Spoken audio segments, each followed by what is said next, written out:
अस्सलाम वालेकुम people, welcome to defence outpost. तो पिछले 24 घंटे में बलूचिस्तान के अंदर कुछ काफ़ी इंटरेस्टिंग डेवलपमेंट्स हुई हैं और कुछ सिक्योरिटी सिचुएशन बनी है जिसके ऊपर इस टाइम के ऊपर बात करना ज़रूरी है। और कुछ जो गलत फैक्ट्स इस टाइम के ऊपर रिपोर्ट किए जा रहे हैं उनको भी बेनकाब करना, उनको भी डीबंक करना यहाँ पर काफ़ी इंपॉर्टेंट है। सबसे पहले तो बलूचिस्तान का आपको इस टाइम के ऊपर पता है कि वो जो पूरा रीजन है इस टाइम के ऊपर ईरान, इसराइल और यूएस की वॉर की वजह से काफ़ी ज़्यादा इंपॉर्टेंट हुआ पड़ा है और उसको सिक्योर रखना पाकिस्तान की जो ओवरऑल नेशनल सिक्योरिटी है उसके लिए काफी ज्यादा इंपॉर्टेंट है। अब होता इस तरह से है कि कल कोयटा के करीब एक सुई गैस की जो पाइपलाइन है उसको आईईडी प्लांट करके जो है ब्लास्ट कर दिया जाता है। वो पाइपलाइन जो है उसका कनेक्शन टूट जाता है और वहां पर एक जो आग है वो भड़क उठती है। खैर इस टाइम के ऊपर ये चीज ऑफिशियली कंफर्म हो चुकी है कि वो जो पाइपलाइन जहां पर फटी थी वो एरिया सिक्योर करके आग को बुझा लिया गया है और वो पाइपलाइन रिपेयर करके अब जहां पर जो है वो सुई गैस की सप्लाई लाइन मुतासर हुई थी उनको रेक्टिफाई कर दिया गया है और पूरे तरीके से जो सप्लाई है वो रिज्यूम हो चुकी है। तो ये एक इंसिडेंट साइड पे हो गया। इसी इंसिडेंट के थोड़ी देर बाद झलमक्सी के इलाके में एक पुलिस स्टेशन के ऊपर एक बहुत भारी अटैक होता है और ये अटैक बेसिकली बीएलए के जो फाइटर्स हैं, टेररिस्ट हैं, उनकी तरफ से किया जाता है। लेकिन वहां पर भी इनका ये जो अटैक है ये ज्यादा सक्सेसफुल नहीं हो पाता। बलूचिस्तान पुलिस जो है वो प्रॉम्प्टली रिस्पॉन्ड करती है और न सिर्फ यहाँ पर बलूचिस्तान पुलिस रिस्पॉन्ड करती है बल्कि जो वहाँ के लोकल कबायली इलाके हैं उनके जो अपने फाइटर्स हैं वो भी पुलिस के साथ मिलकर इन बीएलए के जो टेररिस्ट हैं इनका जो पूरा अटैक है उसको पूरे तरीके से फेल कर देते हैं। और ना सिर्फ ये हमारे पास न्यूज आई बल्कि इस न्यूज के विजुअल्स भी आए जो कि मैं समझता हूँ ये एक काफी ज्यादा पॉजिटिव साइड है बलूचिस्तान के ये जो कबायली इलाके हैं उनके जो फाइटर्स हैं किस तरह से उन्होंने पुलिस के साथ मिलकर अपने इस एरिया को डिफेंड किया है। तो ये एक एग्जाम्पलरी और काफी ज्यादा पॉजिटिव एस्पेक्ट है और मैं समझता हूँ कि हम सबको इसको जो है वो अप्रिशिएट करना चाहिए। अब इन सब चीजों के बाद क्या होता है कि सोशल मीडिया के ऊपर एक न्यूज एजेंसी है द बलूचिस्तान पोस्ट के नाम से जो कि यूके से ऑपरेट हो रहा है और ये पर्टिकुलर जो न्यूज एजेंसी है वो रिपोर्ट क्या करती है कि बलूचिस्तान के रीजन में पाकिस्तान एयरफोर्स की जो शमसी एयरबेस है उसके ऊपर एक लॉन्ग रेंज का रॉकेट अटैक हुआ है। ये आप इस टाइम के ऊपर उनका ट्वीट भी देख सकते हैं जहां पर क्लियरली इन सब चीजों को इंडिकेट किया गया है। बलूचिस्तान के अंदर ये जो हमारी शमसी एयरबेस है ये बेसिकली एक सैटेलाइट एयरबेस है, यानी कि एक कंप्लीट ऑपरेशनल एयरबेस नहीं है बल्कि एक छोटी एयर स्ट्रिप है जिसको ओकेजनली पाकिस्तान एयरफोर्स यूज करती है। इसके ऊपर परमानेंट कोई पाकिस्तान एयरफोर्स के जो कॉम्बैट स्क्वाड्रंस हैं उनकी डिप्लॉयमेंट नहीं है, लेकिन इस फील्ड को वॉर टाइम सिनेरियो के लिए रिजर्व किया गया है और इसके ऊपर एक रनवे मौजूद है एंड साथ ही साथ मेंटेनेंस फैसिलिटीज भी मौजूद हैं। अब ये शमसी एयरबेस किस वजह से इंपॉर्टेंट है? बिकॉज लेट 2010 के अंदर यहाँ पर यूएस की फोर्सेज जो हैं वो ऑपरेट करती थी। यूएस एयरफोर्स के जो MQ-9 प्रेडेटर ड्रोन थे वो यहाँ से ऑपरेट करते थे और वॉर ऑन टेरर के दौरान इस पूरे रीजन में फिर ड्रोन स्ट्राइक्स को कंडक्ट करते थे। उस वक्त की जो पाकिस्तान की गवर्नमेंट थी उन्होंने स्पेशल परमिशन दी हुई थी यूएस को इस एयरबेस को यूज करने की, लेकिन 2012 के बाद यूएस की तरफ से इस एयरबेस को छोड़ दिया गया था और अपना जो सारा मिलिट्री इक्विपमेंट है वो इस एयरबेस से ले गए थे। ना अब ये जो इस टाइम के ऊपर क्लेम सामने रखा जा रहा है कि इस शमसी एयरबेस के ऊपर एक रॉकेट अटैक हुआ है और यहाँ पर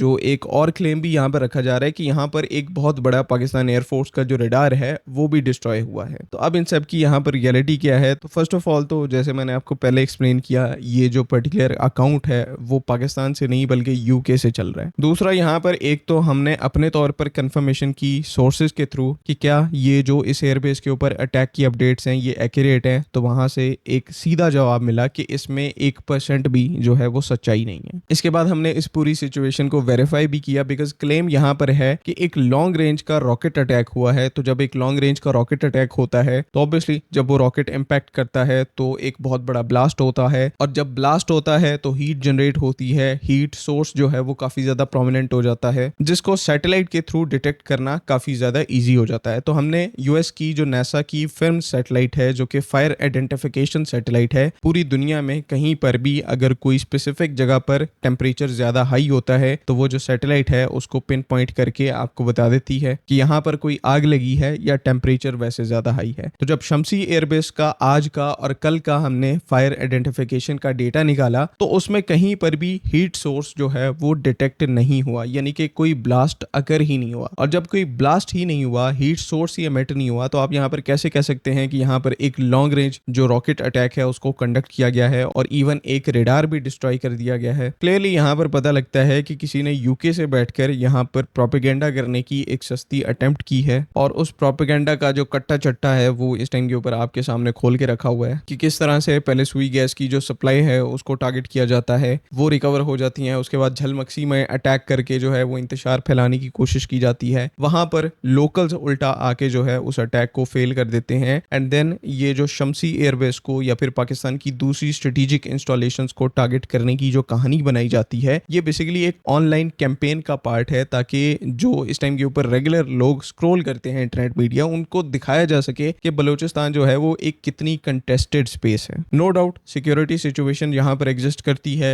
BLA जैसी ऑर्गेनाइजेशन जो है वो एक बहुत बड़ा थ्रेट पोज करती हैं, लेकिन ऐसे जो प्रोपेगेंडा हैंडल्स हैं उनका बेसिकली काम जो है वो चीज़ों को एग्जैजरेट करना होता है। अगर एक्चुअली में अटैक जो है वो एक लोकेशन के ऊपर हुआ है तो ये जो है वो उसको बढ़ा कर कहेंगे कि नहीं 30 जगहों के ऊपर अटैक हुआ है। तो जस्ट इन जैसे फेक हैंडल्स के लिए अपनी जो आंखें हैं वो खुली रखनी है और इनके प्रोपेगेंडा के ऊपर कभी भी बिलीव नहीं करना जब तक कि आपको एक्चुअल ऑथेंटिक जो इन्फॉर्मेशन है वो अवेलेबल ना हो या फिर आपकी स्टेट जो है वो इसके बारे में आपको इन्फॉर्म ना करे। आई होप कि तमाम चीज़ें यहाँ पर क्लियर हैं। अगली वीडियो तक के लिए अल्लाह हाफ़िज़। पाकिस्तान जिंदाबाद।